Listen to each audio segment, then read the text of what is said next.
The following video was produced by the Montreal History Centre, in collaboration with the arrondissement Villeray St-Michel Parc-Extension, and the Corporation de développement économique et communautaire Saint-Nord.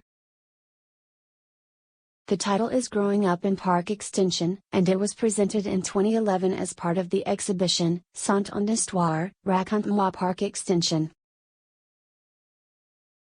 This video features several testimonials interspersed. First, that of Patrick Pitter, then Nicholas Scarmances. They are followed by Gregory Bricourt, John Pausias, and Peter Bardanis. A teenage girl known by the initials KG also speaks.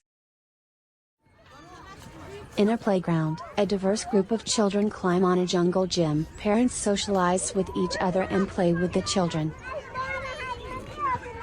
Patrick Pitter speaks at home. 81-88, Bloomfield. Next door were empty fields. What did we do? In winter, we made a rink. We didn't wait for the city to do it. We kids took the initiative. We made the rink and we took care of it. We didn't depend on somebody else. We were taught to be independent, to fend for ourselves, so we did. They put up a building in our field. Duville had a vacant lot beside it, so we made the rink there instead. My father said, when he was young he played hockey with a certain Dickie Moore. Avec un nommé Dickie Moore, qui était dans Hall of Fame. Who's in the Hall of Fame. So there are people who excel who came from Parc-Ex. We were proud to be born and raised in Parc-Ex. I'm still proud. And if it doesn't show, I'll say it again. I think sports is fantastic. You get out, you exercise, you meet people, you meet, there's teamwork. They're seeing other families at arenas, moms, dads seeing their kids. Sometimes going on a trip, there's bonding. They go to a hotel. I remember when I was young, we went to Plattsburgh. I took my kids when I was coaching baseball, Plattsburgh. They slept over, they had pillow fights, they had pizza together. You mean today's generation? They spend more time sitting at home. The computer, video games. They don't really get involved. We have to take them by the hand and say, come and try this. We try to get them to join in our activities. The games we organize are better than PlayStation, Wii, Xbox, Internet. Yes, obviously. Gregory. With Internet and video games, you think you are doing something. But we show you how to do something you can teach someone else. A lot of the streets in Parc-Ex have a lane in the back. So we always used to play in the lane in the back. We used to, and hockey was the sport here. So we set up the hockey nets and we got a couple of goalies and we often used to play hockey in the back lane. Would you ever play any other kinds of sports? We played, tag, running around, when you're young, you have unlimited amounts of energy. Basketball here and there, baseball. For all the big team sports, we had to go to a Cherry Park. So, yeah, we had one parent take us there. That was an outing for the day. So we used the facilities of Cherry Park, which was close by. And if we wanted to play like in a playground with swings, we used to go to ballpark on, where is it? Champagnat. No, not Champagnat. Bloomfield and Ball. There's a park there. So we had a whole choice of swings and seesaws and merry-go-rounds. When it first opened, this building, the William Hickson building, it was all high school from the Catholic School Board, CSDM. And later on, I guess because of the change to Bill 101, because it was an English school. So then the students started not being as many. So then they decided to, I guess, close down the high school part of it.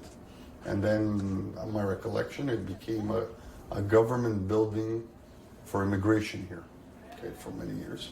It reopened as an elementary school, which is Barthélemy now.